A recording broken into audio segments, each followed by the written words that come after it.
Eu faria um apelo ao senador Eduardo Gomes, que irá se reunir com os líderes, senador Eduardo Gomes.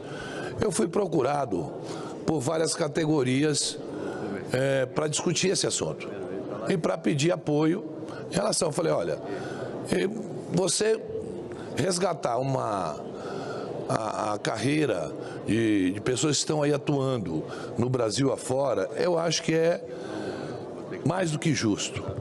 Mas, presidente, aqui se falou muito quanto vai custar isso. Não vai custar não pode custar nada. O que nós temos que garantir na PEC é que não haverá suplementação para nada disso e muito menos nos estados o governador ficar com a faca no pescoço. E aí, meu amigo, isso é cada um vai dar o seu jeito. Vai cortar o cafezinho, a água, vai economizar na energia. Mas aí, senador Eovisto, não pode custar nada, zero. Zero. Nós não vamos suplementar o orçamento de ninguém e vamos colocar na PEC que os governadores estão proibidos de repassar além do 10º que já está garantido no orçamento. E se a pessoa que hoje a gente vê, muitas dessas pessoas que estão no judiciário, e eu cobrei isso do Conselho Nacional de Justiça e cobrei isso do Conselho Nacional do Ministério Público, é que, após a pandemia, agora que o Conselho Nacional de Justiça e o Conselho Nacional do Ministério Público pediu para os juízes voltarem para os fóruns. Por quê? Muitos deles viajando com diárias e trabalhando no computador. Enquanto isso, nós temos 110 milhões de processos parados na justiça brasileira e a população apelando para isso. Disse mais, o atual presidente Bolsonaro, de burro não tem nada. Quando ele atacou a justiça brasileira, e não eram os privilégios, ele atacou porque ele ganhava voto com isso, e muito voto. Porque é muito fácil você atacar aquilo que está funcionando precariamente.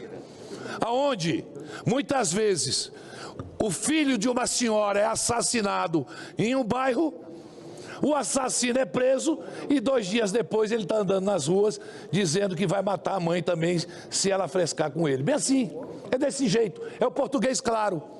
Então, nós temos que aprovar a PEC e dizer, olha, não diga que a gente está dando privilégio, super salário, nada disso.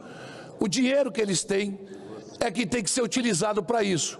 A gente não suplementa, os estados ficam proibidos de aumentar o 10º dos tribunais de justiça, dos tribunais de conta e de todas as outras categorias que forem analisar nessa PEC. Isso é simples, presidente. E aí, nós não estaremos discutindo se é 10 bilhões, 30 bilhões, não é problema nosso. O dinheiro já tem lá. Eles façam o que quiserem, sem suplementação. Sem faca no pescoço de governador para passar mais dinheiro no final do ano, quando o presidente do Tribunal de Justiça, olha, se não passar tanto, a gente não tem como pagar a folha. Então isso tem que estar na PEC, senador Eduardo Gomes. Garantir que R$1 do orçamento não será repassado para os tribunais, para que eles possam fazer o 10º, se é retroativo ou não. Agora, não é justo uma pessoa estar 30 anos de carreira e quando entra um cara, uma pessoa no serviço público vai ganhar mais de quem está 30 anos lá. Isso não é justo em lugar nenhum. Era isso, senhor presidente. Obrigado. Eu estou de frente dele, Rui Barbosa. Ele dizia o seguinte, a mim pouco se me dá que as êmolas claudiquem. O que me apraz é acicatrá-las. Evidentemente, o líder do governo Bolsonaro, Eduardo Gomes, não entendeu nada do que eu falei. Depois eu traduzo para Vossa Excelência. Tá legal? Mas é o seguinte, eu acho muito engraçado aqui. Eu ouvi algumas falas aqui sobre o pedido de impeachment, sobre o pedido de CPI. Por que no primeiro ano do nosso mandato aqui, quando a gente entrou com o pedido da CPI, da toga do judiciário, por que os bolsonaristas não assinaram, não aceitaram, e agora eles querem impeachment de 3 ministros e tudo? Por que eles mudaram de opinião? Por que eles mudaram de opinião? Essa aqui, a minha onça preferida, a querida senadora Soraya Tronic, levou uma bronca do presidente Bolsonaro porque ela assinou. O presidente pediu para ela retirar a assinatura da CPI judiciária. Mentira minha, Soraya? Não foi isso que aconteceu? Então, é só isso que eu queria saber. Por que eles mudaram de opinião agora? Eu farei aqui um relatório rápido sobre as emendas de plenário. Relatório.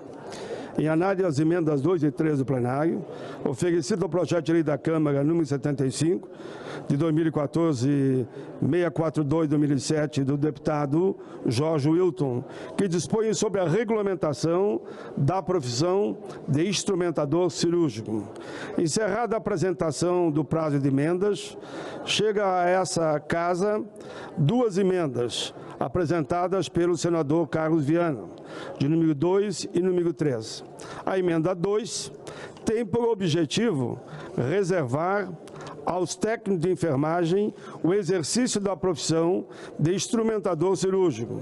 A emenda 3 determina que o instrumentador cirúrgico tem o dever de zelar pela ética e preservar os valores morais no exercício de suas atribuições e, por isso, deverá denunciar qualquer prática que atente contra a vida, a honra e a dignidade de qualquer pessoa.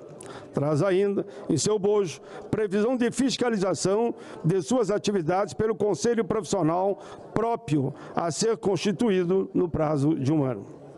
Análise das emendas do nobre senador Carlos Viana, que, na verdade, quer contribuir para fortalecer a profissão que ora estamos aqui reconhecendo.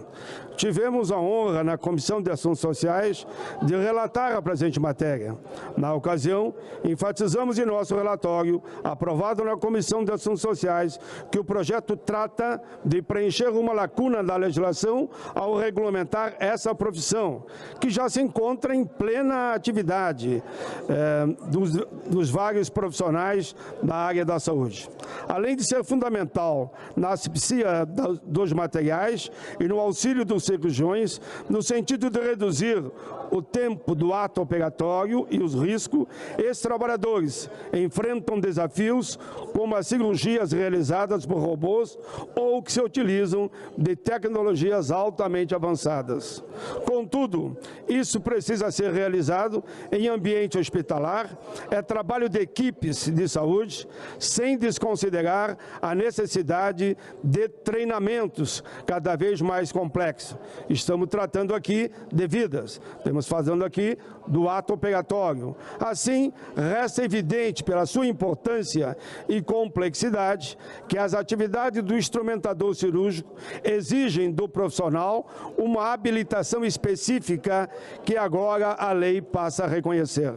Reconhecer a profissão, então, é uma forma de aplaudir esse trabalho de tantos, elevando a alguns graus os indicadores de cidadania desses grupos, permitindo que eles se organizem para melhorar as suas condições de trabalho. Em relação à emenda do senador Carlos Viana, emenda número 2, cabe assinalar que o projeto original permite o exercício da profissão a todos aqueles que tenham concluído cursos específicos para instrumentador cirúrgico, mesmo em escolas estrangeiras, desde que revalidado o diploma, e a todos que já tenham exercido a profissão por no mínimo 2 anos. Ora, ele vai no sentido, como diz o próprio relator, o próprio autor dessa emenda, de colaborar com o relatório.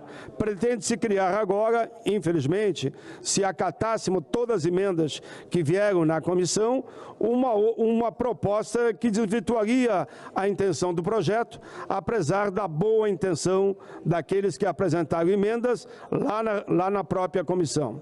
Em relação à emenda 3, não vemos necessidade que conste do projeto de lei que o instrumentador cirúrgico tem o dever de zelar pela ética e preservar os valores morais no exercício de suas atribuições e, por isso, deverá denunciar qualquer prática que atente contra a vida, a honra e a dignidade de qualquer pessoa. Vale lembrar que já existe o Código de Ética na área médica, para a qual o instrumentador cirúrgico presta diretamente seus serviços. Para as ilegalidades mais graves, temos o Código Penal mais amplo e mais rigoroso. Não cremos, portanto, que essa mudança, embora entendo a boa intenção do senador Carlos Viana, não entendemos que seja necessário ser colocado aqui. Em relação ao prazo de 12 meses, para que o instrumentador cirúrgico organize seus conselhos federal, eu sou totalmente favorável, senador, falei com Vossa Excelência, à questão dos conselhos. Mas acontece que eu tive uma lição histórica, que os profissionais de educação física, quando foi regulamentado, esse debate começou lá na Câmara, e eu fui relator lá, eu numa comissão, o Paulo Rocha noutra. E nós atendemos exatamente isso no projeto, a questão dos conselhos.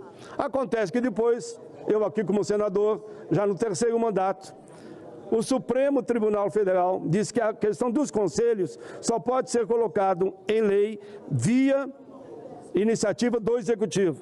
Tanto que houve um debate aqui com o senador Romário, nessa casa, eu fui totalmente favorável à iniciativa do presidente da República atual, que para sanar o vício de iniciativa cometido por nós lá atrás na Câmara, ele teve que mandar outro projeto, e mandou. O presidente atual mandou o projeto, o senador Romário, inclusive, foi um dos que mais atuou nessa área, e nós, então, resolvemos a questão rejeitando o projeto antigo e rejeitando a iniciativa do atual presidente, porque ele saneou, de fato, o vício de iniciativa.